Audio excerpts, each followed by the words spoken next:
Good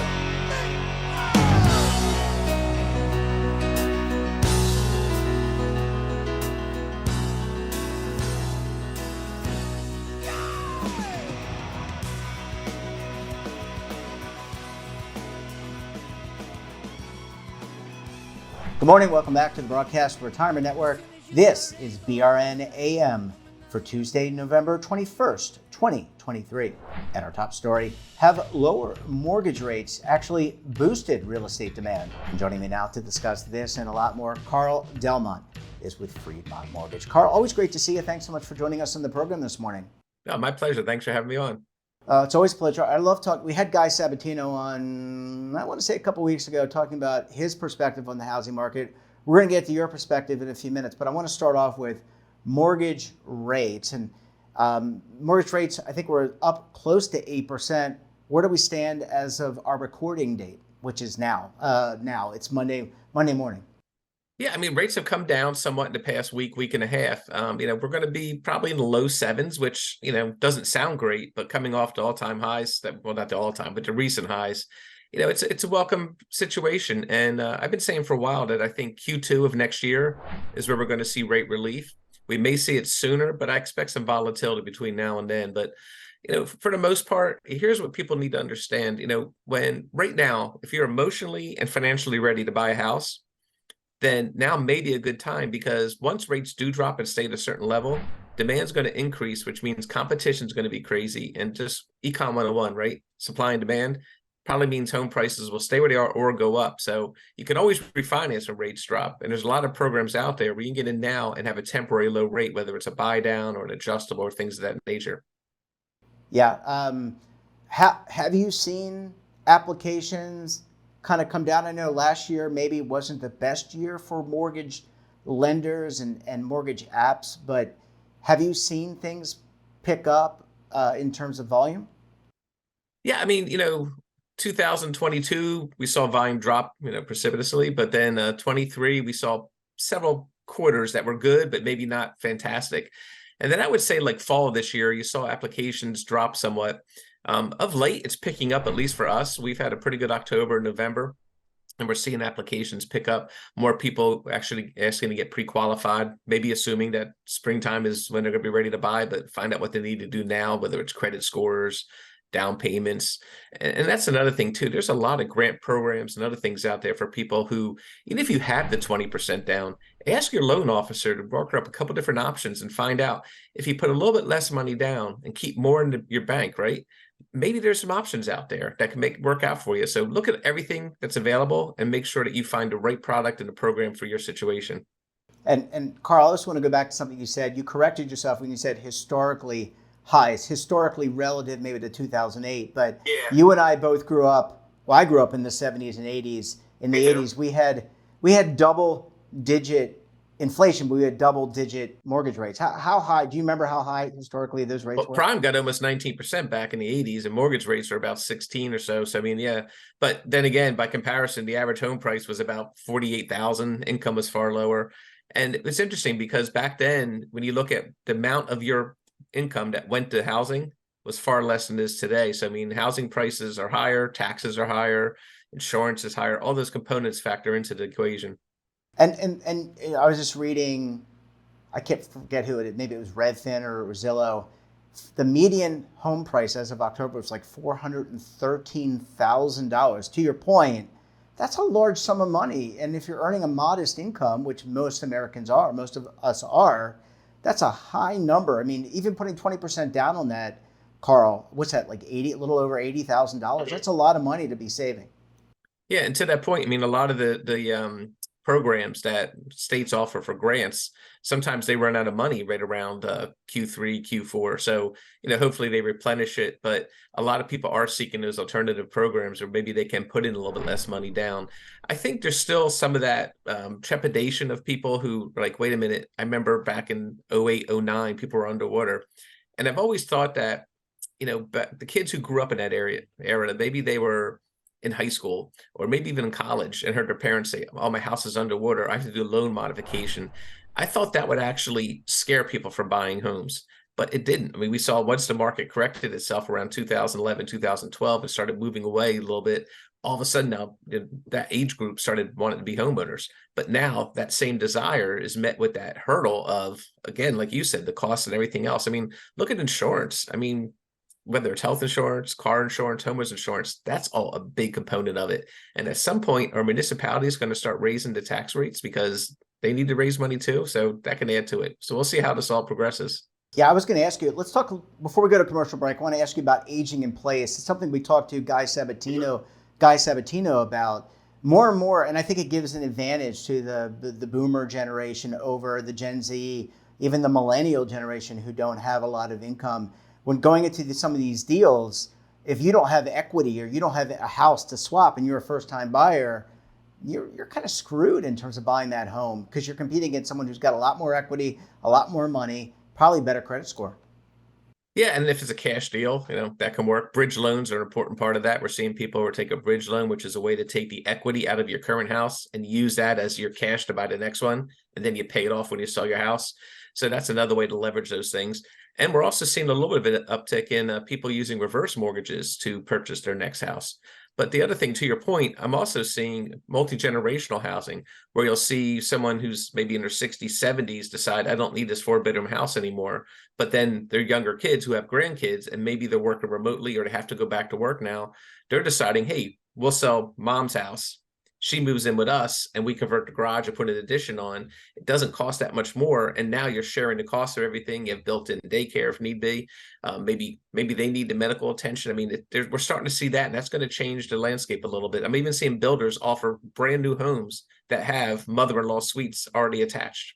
I'll just put it out there, Carl. I need to go to a commercial break, but I would love to live with my parents again. I mean, I'll pay my fair share of the bills, but I think it would be kind of come full circle. Carl, I want to take a very quick break. When we come back, we'll talk more about the real estate market, mortgage rates, and a lot more. You're going to want to stay tuned right here on BRN AM.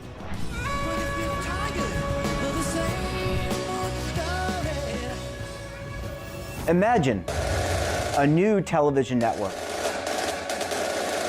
that will make you richer, healthier, and in control of your financial future.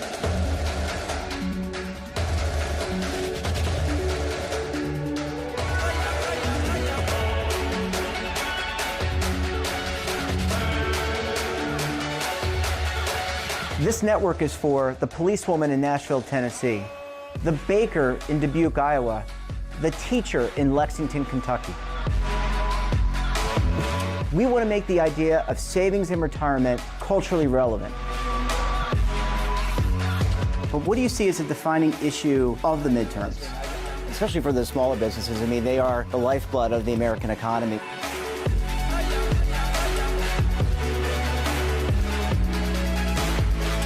Featuring exclusive interviews, current affairs, and docuseries. 33 years old, you retired early. The philosophy is money only matters if it helps you live a life that you love. But you got to start thinking about retirement as soon as you get in. The Broadcast Retirement Network will drive very high engagement with premium partnerships. So this isn't retirement and savings for your parents or grandparents. This is for all Americans. And we're going to change the way you think about money.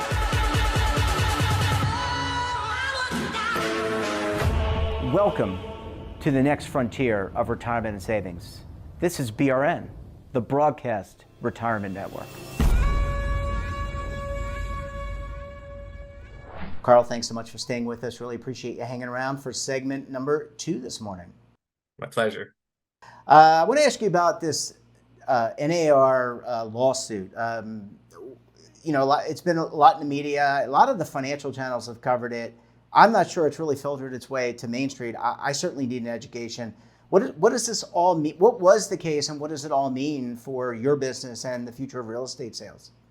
Yeah, I mean, it'll be interesting to see how it plays out. So a federal judge out in the Midwest ruled for the plaintiffs that it was sort of the commissions, the plaintiff, if I remember correctly, was saying that, hey, I'm paying full commission, I'm paying the 6%, but I have no say in who the bar hires. So why am I paying that? If this does go through, it's going to be interesting to see, will a lot of realtors move away from buyers, representing buyers because of how they could get paid. And then now there's talk about they're going to lobby FHFA, which oversees Fannie and Freddie, and HUD, which oversees FHA, about how can they turn around and add the buyer's quote commission on top of the loan amount. So that'll be interesting, because if you do that, then you're going to start seeing higher loan to values, which a lot of people were afraid of. Going back to what we said, back in 2007, 8, people were saying, oh, you need more money down. That'll prevent some of these foreclosures because people have skin in the game. I never bought into that argument, because if you look at USDA, which is no money down, VA, no money down, they have the lowest delinquency rates of some of the products out there. And even FHA with, 3.5% down. I mean, it's, or 3%. It's to the point where, I'm not really seeing the delinquencies there. So I don't know that lack of money down means as much. I mean, it certainly is a contributing factor, but I don't think it has the prevalence that some people say. But this lawsuit, are they going to appeal? It's hard to say. If treble damages are awarded, I mean, I don't know how they survive that one, because no one has that kind of insurance, right? So we'll see how this changes. I do know a lot of realtors have been holding workshops with their groups, talking about it and how to plan for it and everything else. But to your point, yeah, the Main Street doesn't really hear too much about this yet. But in the little bits they are hearing are either from the pros and cons side of it, so they're not getting the whole story. So I think right now maybe a little bit premature, but we'll see how this all transcends. There's a bunch more copycat lawsuits as well, so that's going to add to it. Yeah, it tends to happen with the tort lawyers and the plaintiffs lawyers. They all kind of consume it, and it kind of builds up. And I'm wondering if it's analogous at all to the financial services industry, because there are fee for service financial brokers, and then there are flat fee financial brokers, and it's kind of a competitive landscape where not everyone charges the same. I wonder if that could be a model. Again, we're hypothesizing here. We don't even know if it's going to get appealed. Could go all the way, to the Supreme Court. But I wonder if that is a roadmap, the financial services industry, to the real estate commissions. Well, there's local and national realtor chains now that offer flat fees or reduced fees. But the problem is, if you look at it, let's say that a realtor group says, okay, we're a 2% flat fee. That's what they're charging the selling agent or the buyer's agent. But when it goes to the multiple list, some of those maybe say, well, we're still getting 6%. So all that really means is, do you get that 1% discount because they're splitting in half? So instead of 3%, you're saving 1%. Does the other end say, well, then we're going to take the 4%? So, I mean, those programs are out there now. I think part of the fear is that now with technology, Zillow and all these other things, where you can look up all the information yourself. Some go say, well, I really don't need a realtor. I don't buy into that argument, because if you look at FSBOs, they've never taken off. Low rates, high rates, whatever else. It is a complicated process, and you definitely want representation. You want to make sure that, I guess the Viking stove and the chandelier, the Tiffany chandelier stay, and it's not replaced with the chandelier from Temu or someone else, right? You put those things in writing, understand, and each jurisdiction and state has rules too. I mean, in some cases, if you don't have the right verbiage, or you have the right verbiage, but it's the wrong font size, that could create all kinds of issues, where there's some cases where you can actually rescind a purchase if some of those things happen, and that can create a ripple effect down the whole line. So I think realtors play a very important part, but I think like every industry, mine, yours, realtors, doctors, whatever, there's good apples and bad apples, right? That's incumbent upon the consumer to do their research and due diligence and find the right one. I think that I'll just respond to that and say, I agree. I think travel agents, I mean, they serve an important role. They're advocates for their clients. And look, they do it every day. And if I were buying a home, which is arguably probably one of the largest purchases any American will have, is their home. It's the largest valued asset they probably will have in their outside of their retirement account, maybe.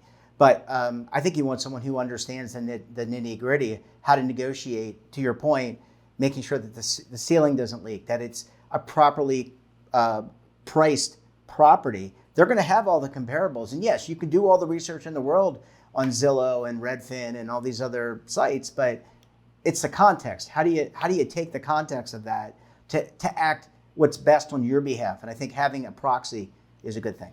And you go back to 2020, and we had people waiving appraisers, waiving home inspections, waiving all these other things. and a lot of times against the advice of the realtor, but the people wanted to bid the house. And it was one of those things where they lost out in the last 6. So they put an escalation clause, paid $30,000, $40,000 more, waived all these things. And there's surveys now where there's a high percentage of people who bought then regret making those decisions. They like the house, but they regret realizing, wow, I incurred a lot of future expenses I wasn't counting on. Well, you can lead a horse to water, but you can't make it drink. And that's why shows like ours and yours exist. Carl, always great to see you. Thanks so much for joining us. And we look forward to having you back on the program again very soon. My pleasure. Thanks for having me. Have a happy Thanksgiving. And that wraps up this episode of BRNAM. Have a topic of interest, someone you think we should talk to, drop us a line. And don't forget, for all the latest curated news and lifestyle, wellness, finance, tech, so much more, and all in one place, check out today's edition of our daily newsletter, The Morning Pulse. Want to search our archives, check out our latest content? Then visit our website. We're back again tomorrow with another edition of BRNAM. Until then, I'm Jeff Snyder. Stay safe, keep on saving, and don't forget, roll with the changes.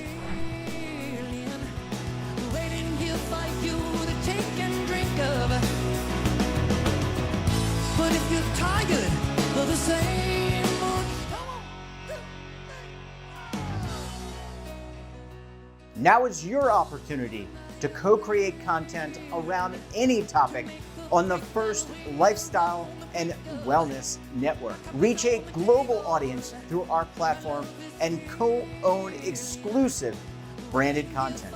All of our programs are available on demand and also as audio-only podcasts, so you can take us on the go. Broadcast Retirement Network, available anytime, anywhere, and on any device.